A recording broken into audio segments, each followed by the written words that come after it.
Hi friends, welcome to RK family vlogs. இன்றைக்கி ஒரு full day vlog பார்க்க போகிறோம். இன்னைய டே எப்படி போகுது அப்படின்றத இந்த விளாகில் பார்க்கலாம். வீடியோக்குள்ளே போகிறதுக்கு முன்னாடி இப்போ தான் நம்ம சேனல் ஃபஸ்ட் டைம் பார்க்குறீங்க அப்படின்னா சேனலை மறக்காமல் சப்ஸ்கிரைப் பண்ணுங்கள். அப்படியே பக்கத்தில் இருக்க பெல் பட்டன் கிளிக் பண்ணுங்கள். அப்போ தான் நான் வீடியோ போட்டதும் உங்களுக்கு நோட்டிஃபிகேஷன் வரும். வீடியோவை மிஸ் பண்ணாமல் பார்ப்பீங்க. வாங்க இப்போ விளாகை கண்டினியூ பண்ணலாம். இந்த வீடியோ மண்டே எடுத்தது. கமல் காலையில் சென்னையிலேருந்து வந்துட்டாங்க. ஒரு 6 மணி போல் வந்தாங்க. வந்து நல்லா படுத்து தூங்கிட்டாங்க. கையிலும் கண்மணியும் நீ கொஞ்சம் லேட்டாக தான் எந்திரிச்சாங்க. எந்திரிச்சதும் அப்பா வந்துருச்சு தெரியுமா பாப்பா அப்படின்னு. அப்படியா அப்படின்னு சொல்லி வேமா எழுப்புறதுக்கு போகிறா. நானும் டயர்டாக இருக்கும் அதனால தூங்கட்டும் அப்படின்னு விட்டுட்டேன். மணி 10 ஆயிடுச்சு. அதனால கையில் கண்மணியை விட்டு எழுப்ப போகிறேன்.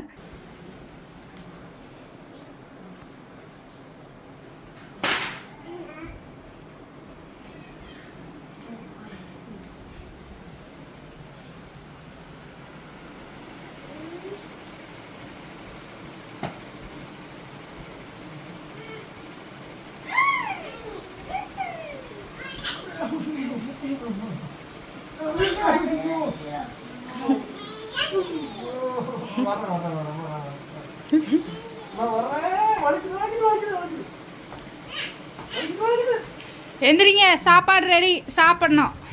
மணி 10 ஆச்சு.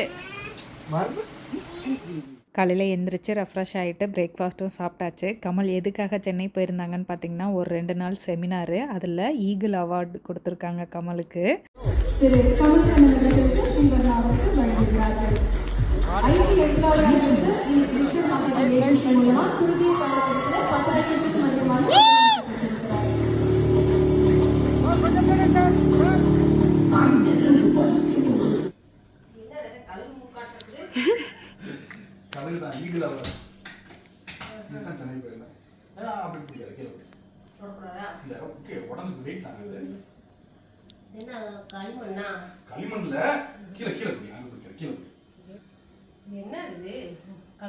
கழுகுதாமா அவார்ட் ஃபங்க்ஷன்ல கொடுத்தது.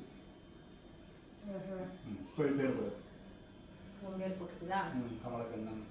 இது என்ன ஒரு கீழ இடம் இருக்குது. அதுக்கு அவார்ட் இதுதான் போயிருந்தேன். இது கோட் சூட் அதெல்லாம் என்ன செலவு அவார்டு இது கமலக்கண்ணை மூஞ்சில கழுகு பித்தளை இல்ல, அது ஒரு மெட்டீரியல். அது விக்கலாம் முடியாது.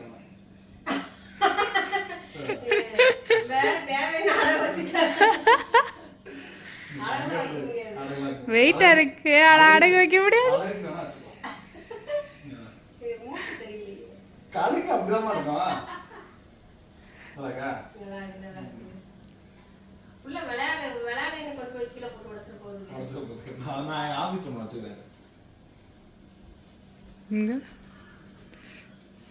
அத்தி அத்தி யோப்பா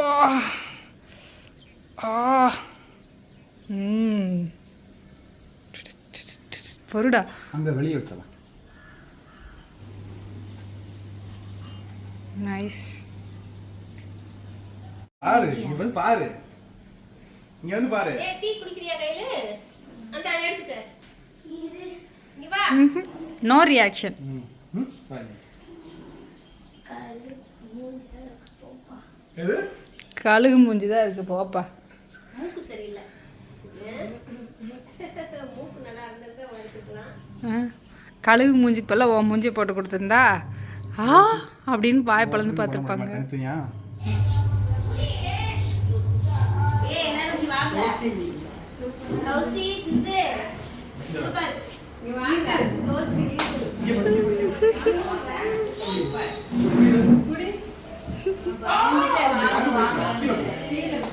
பாப்பா விட்டுறாத பாப்பா, வெயிட்டா இருக்கு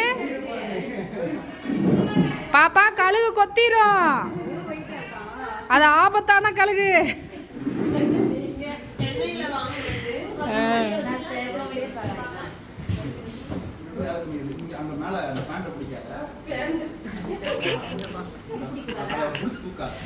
வெயிட்டா இருக்கு, உடஞ்சிரு. ஸ்டாச்சு தான் பெருசா வச்சிருந்தாங்கல்ல அங்க அன்னையோட பக்கத்துல இது சுதாமா அது மலையாளத்துல அது அடிச்ச மேல வச்சாங்க. பறந்துரும், கட்டி வச்சிரு. ஆமா கழுகுல பறந்துருச்சுன்னா கோழி எல்லாம் பத்திரமா அது அது பறந்தாலும் பறந்துரும்க்கா. ரெண்டு காலில் இருக்கு. இல்லை சொல்லாமல் கொள்ளாமல் பறந்தாலும் பறந்துடும். ரெக்கையை உடச்சிடலாம்.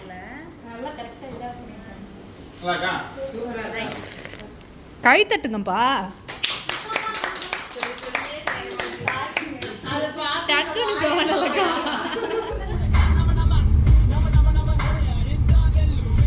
கடை எப்படி இருக்குன்னு பார்க்கறதுக்காக போய்கிட்டு இருக்கோம் நானும் கமலும். ரொம்ப நாள் ஆச்சுல கடைக்கு போய். கடை எப்படி இருக்கு அப்படின்னே தெரியல. பக்கத்துல இருக்கவங்க எல்லாம் வேலையை முடிச்சு ஸ்டார்ட் பண்ண ஆரம்பிச்சிட்டாங்க. கொஞ்சம் ஈபி கொஞ்சம் இஷ்யூவா இருக்கு அப்படின்னு சொல்லிட்டு இருந்தாங்க. அதனால லேட் ஆகிட்டு இருந்தது. நம்ம கொஞ்சம் வேலை ஸ்டார்ட் பண்ணது லேட்டு. மற்றவங்கலாம் ஆரம்பிச்சு போயிட்டாங்க. சரி நம்மள தான் சரி ஓகே அது வர்றப்போ வரட்டும், நம்ம இன்டீரியர் ஒர்க்கு ஆரம்பிச்சிடலாம் அப்படின்னு சொல்லிட்டு நம்மளும் ஆரம்பிச்சிட்டோம். ஆல்மோஸ்ட் ஆரம்பிச்சிட்டோம். ஸோ அதனால் இன்னைக்கு போய் பார்க்கறதுக்காக போயிட்டு இருக்கேன். நானும் போயிடும் நாளாச்சு. ஆமாம், வந்தாச்சு வந்தாச்சு வந்தாச்சு. சீக்கிரம் ஓப்பன் பண்ணணும் என் கமல்.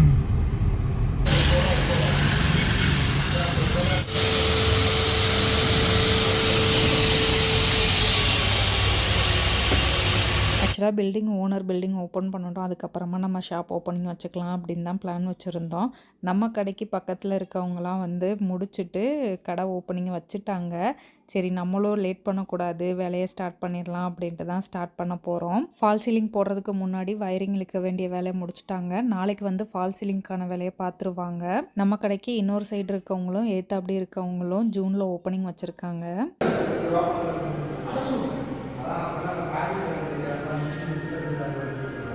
நம்ம கடைக்கு இன்டீரியர் ஒர்க் இவர் தான் பண்ண போகிறாரு. அவர்கிட்ட ஒர்க்கை ஸ்டார்ட் பண்ண சொன்னதே லேட்டு.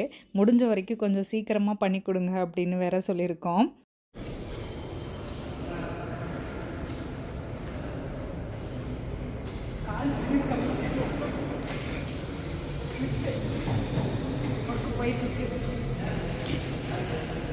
இது செகண்ட் ஃப்ளோர். நம்ம கடை வந்து ஃபஸ்ட் ஃப்ளோரில் பார்த்துருக்கோம். கீழே கிரவுண்ட் ஃப்ளோரில் வந்து ஒருத்தரே பிடிச்சிருக்காங்க. ஃபஸ்ட் ஃப்ளோரில் 4 கடை இருக்குது. அந்த 4ல் நம்மளதும் ஒன்று. செகண்ட் ஃப்ளோர் ஃபுல்லாக ஃபுட் கோர்ட் போடுற மாதிரி சொன்னாங்க. ஃபுட் கோர்ட்டு அப்படி இல்லாட்டி கிட்ஸ் ப்ளே ஏரியா இந்த மாதிரி ரெண்டும் பாதி ஸ்ப்ளிட் பண்ணி பண்ணுற மாதிரி ஐடியா இருக்குன்னு சொன்னார் ஓனர்.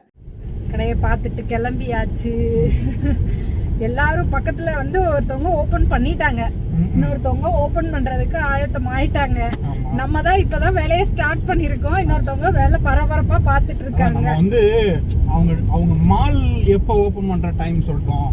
நம்ம அப்புறமா அவங்க டேட் ஃபிக்ஸ் பண்ணதுக்கு அப்புறம் பண்ணிக்கலாம்னு சொல்லி நம்ம அப்படியே ஹோல்ட் பண்ணிட்டோம். அது பண்ணிருக்க கூடாது. இன்னொரு ஒரு மாசத்துக்கு முன்னாடி வேலையை ஆரம்பிச்சிருந்திருக்கணும். நம்ம அட்வான்ஸ் கொடுத்தப்பயே வந்து வேலையை ஸ்டார்ட் பண்ணியிருந்தா மேபி நம்ம அவங்க ஓபன் பண்றதுக்கு முன்னாடியே நம்ம ஓபன் பண்ணியிருந்திருக்கலாம். மிஸ்டேக். சரி ஓகே. நம்ம வந்து இப்பதான் ஃபர்ஸ்ட் டைம் ஒரு கடை போட போறோம். எல்லாமே நமக்கு தெரிஞ்சிருக்கணும்னு அவசியம் இல்லை, ஒவ்வொன்றா கத்துக்கலாம். மிஸ்டேக்ஸ்ல இருந்து தானே கத்துக்க முடியும். சோ இதனால அந்த ஒரு சென்ஸ் ஆஃப் அர்ஜென்சியோட டைம் இல்ல, உடனே வேலைய ஆரம்பிக்கணும்ங்கிறது இப்பதான் வருது. ஆமா, அத நம்ம ஓகே இன்டீரியர் டிசைனர் வந்துட்டாங்க. ஃபால் சீலிங் பார்க்க போறாங்க. அடுத்த வாரத்துல வந்து கபோர்ட் ஒர்க் ஆரம்பிக்கிறதுக்கு முன்னாடி ஒரு வாட்டி சாமி கும்பிடணும்னாரு. அம்மா கூப்பிட்டு வந்து ஒரு வாட்டி சாமி கும்பிடணும். நம்மளும் இன்னும் ஒரு மாசத்துக்குள்ள ஓபன் பண்ணிடலாம். பட் டேட் வந்து இன்னும் ஃபிக்ஸ் பண்ணல. போய் உட்காந்து தான் ஃபிக்ஸ் பண்ணணும். டேட்டை ஃபிக்ஸ் பண்ணிட்டு கொஞ்சம் வேகமா வேலையை முடிக்க சொல்லி ஃபோர்ஸ் பண்ணணும். பார்க்கலாம். காலையிலேருந்து வேலை கொஞ்சம் அதிகமாக இருந்தது. அலைச்சல் வேறு, செம்ம டயர்டாயிடுச்சு. ஈவினிங்க்கு மேலே அப்படியே நம்ம மிஷினை வந்து தூசி தட்டி எடுத்து தைக்கலாம் அப்படின்னு சொல்லி எடுத்து வச்சுருக்கேன். ஒரு 2 ட்ரெஸ்ஸை வந்து கிழிச்சிட்டேன் நான். நல்ல ட்ரெஸ், எனக்கு பிடிச்ச ட்ரெஸ்ஸு கிழிஞ்சு போச்சே அப்படின்னு கொஞ்சம் வருத்தமாக இருந்தது. சரி நம்மளே தச்சிடலாம் அப்படின்னு சொல்லி மிஷினை எடுத்து வச்சு தச்சிட்ருக்கேன். வீட்டில் ஒரு மிஷின் இருக்கிறது ரொம்ப யூஸ்ஃபுல்லாக தான் இருக்குது. பெருசாக நம்ம அதை யூஸ் பண்ணலாம் அப்படின்னாலும் இந்த மாதிரி எப்போயாவது கிழிஞ்சது, நமக்கு ரொம்ப பிடிச்ச ட்ரெஸ்ஸு கிழிஞ்சு போச்சு, அதை தைக்கணும் அப்படின்னா எடுத்து யூஸ் பண்ணிக்கிறேன்.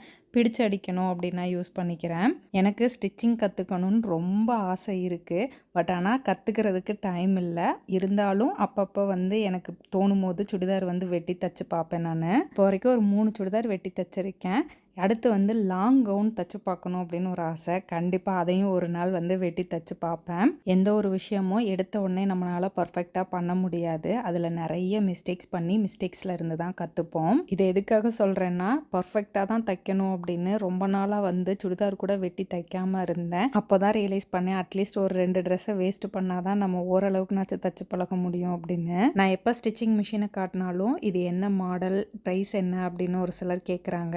என்னோட மிஷின் பார்த்தீங்கன்னா உஷா எக்ஸ்எல்ஆ டிஎல்எக்ஸ். இதோட ப்ரைஸ் நான் வாங்கும்போது 12,000 ரூபாய். இந்த மிஷின் நான் திண்டுக்கல்ல ஒரு கடையில் தான் பர்ச்சேஸ் பண்ணேன். ஒரு பர்த்டேக்கு கமல் எனக்கு வந்து கிஃப்ட் பண்ணது இது. எனக்கு ரொம்ப பிடிச்ச விஷயம், ரொம்ப கற்றுக்கணும் அப்படின்னு ஆசைப்படுற ஒரு விஷயம், டைம் இல்லாமல் ஹோல்டில் வச்சுருக்க ஒரு விஷயம் ஸ்டிச்சிங். என்ன மாதிரியே உங்களுக்கு ரொம்ப பிடிச்ச விஷயம் பட் டைம் இல்லாதனால அதை நான் தொடரதே இல்லை அப்படின்னு ஃபீல் பண்ணுற விஷயம் என்ன அப்படின்றத கமெண்ட்டில் சொல்லுங்கள். அவ்வளோதான், இந்த விளாக் இதோட முடிஞ்சது. இந்த வீடியோ உங்களுக்கு பிடிச்சிருக்கும் நம்புகிறேன். பிடிச்சிருந்தா லைக் பண்ணுங்கள், மறக்காமல் சேனலை சப்ஸ்கிரைப் பண்ணுங்கள். அடுத்த வீடியோவில் பார்க்கலாம். பாய்.